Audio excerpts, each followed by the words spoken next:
Hello, Congressman Brian Babin here.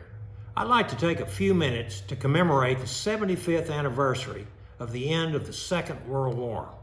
On September the 2nd, 1945, delegations representing the United States, 8 other Allied nations, and Imperial Japan met on the deck of the USS Missouri, which was docked in Tokyo Bay in Japan, to sign the Japanese Instrument of Surrender, formally bringing World War II, forever deemed as the world's bloodiest military conflict, to a close.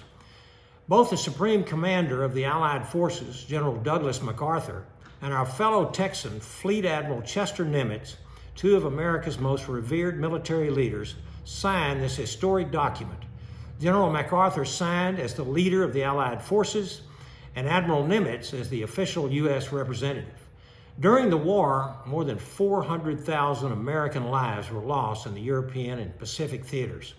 We must never forget their tremendous sacrifice.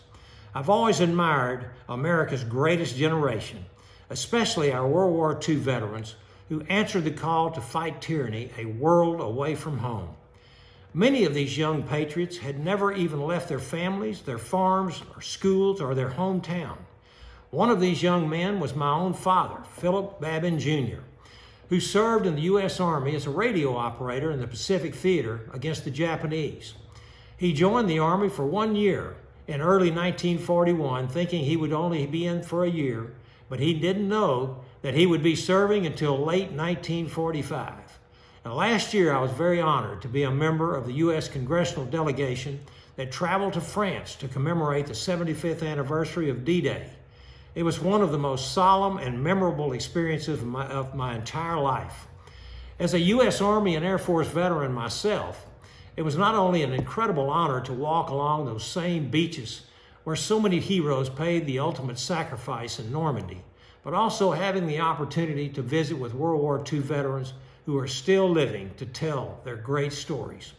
And as we commemorate today, I'll leave you with a quote from Admiral Nimitz's September 2nd message to the Pacific Fleet. Today, all freedom-loving peoples of the world rejoice in the victory and feel pride in the accomplishments of our combined forces. We also pay tribute to those who defended our freedom at the cost of their own lives. May God always bless our World War II veterans. Thank you for your service and sacrifice. I forever salute you. God bless America.